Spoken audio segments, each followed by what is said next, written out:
Go on. Well, my parents were separated when I was really young, before I was even born. It was a sort of one night sort of thing, except it happened during the day in a meadow where my mother went to watch my father pass by every day. Anyways, I always knew who he was, and I would watch him pass by every day. Of course, who doesn't? But I never really knew him, and he was never really around. I mean, not around. Where better might we find a more precise illustration of the dangers of premature initiation than in this ancient tale of alternating parental indulgence and neglect? So I went to an expensive school where all the boys were, sons of the rich and famous. So one day we're all on the playground, and this one kid, Epiphas, he goes to me, "So Phaeton, who's your father? What did he do? Blah, blah, blah." So I tell him, I say, "My father's a son." He says, "Tell me another." So I say, "He's a son. He's Phoebus Apollo." And he just basically trampled me, just basically beat the shit out of me as if I was lying. Neither his own opinion of himself, or the regard for him, or lack thereof, in his peers obviates the father's primitive role as initiating priest for the younger being. Now, it cannot be contested that the absence of this figure is for the son an almost irredeemable loss. So I go home and I say, "Mom, this happened, at school." And she gets all upset, crying and everything, because she still loves him and it's an insult to her as well. And I say, "Well, if it's true, how come there isn't any proof of it? It's unfair to us, that there isn't any proof."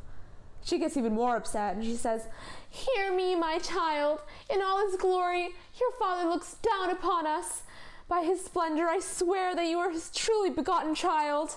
That fiery orb you see crossing the sky each day, whose heat enlivens and enables our world and orders our days and nights, is indeed your sire. Believe me, my darling." Blah, blah, blah.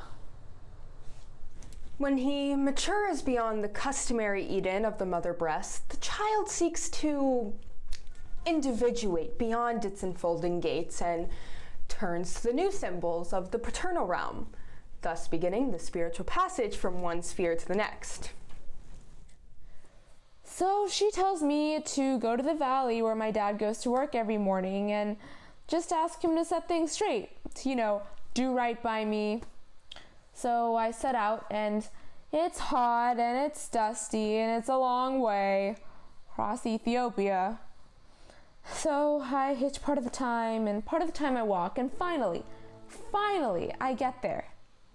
And the hill is steep.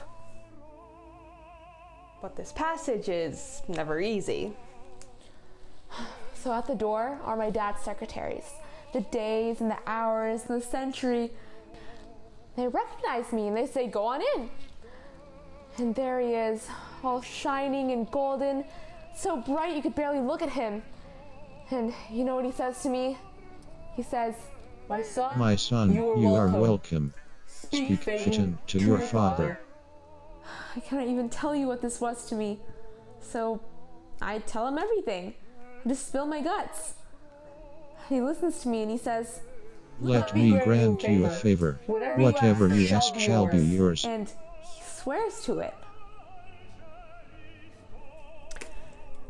The conventional exordium of the initiate from latent to realized potential is inevitably accompanied by a radical realignment of the relationship with the imago of parental authority. Now, there's only one thing I want. I mean, it's obvious, right? So I say, "Give me the keys to your car." Immediately he starts backpedaling, saying how it's his It's my job. and no You one else can't can do it. it. And up in the sky there are the bull and the lion and the There's a scorpion scorpion. out to get me. I say, "Give me the keys to your car. I want to drive it myself across the sky. It's my turn. You promised." I want to light the world today. The father, or his substitute, must be assured before he transfers the symbols of adult vocation that the son is no longer operating from infantile complexes. Complexes that might dangerously redirect his new task through the unconscious promptings of self-aggrandizement, personal preference, or even resentment. Where have you been all my life, Dad? It's my turn. Hand it over. So he hands over the reins, but he won't stop giving advice. Like, don't fly too high.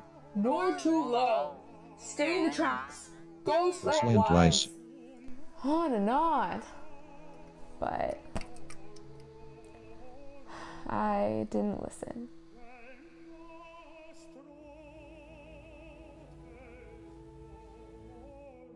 Myths are the earliest form of science.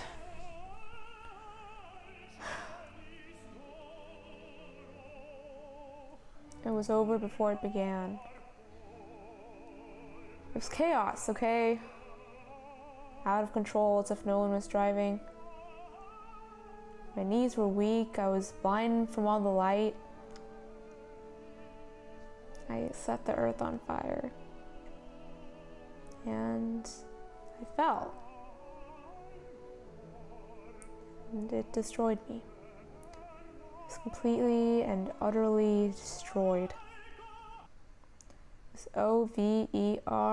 Over.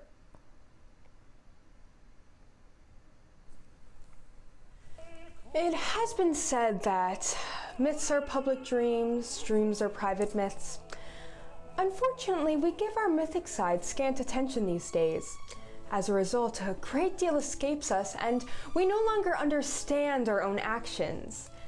So it remains important and salutary to speak not only of the rational and easily understood, but also of enigmatic things, the irrational and the ambiguous, to speak both publicly and privately.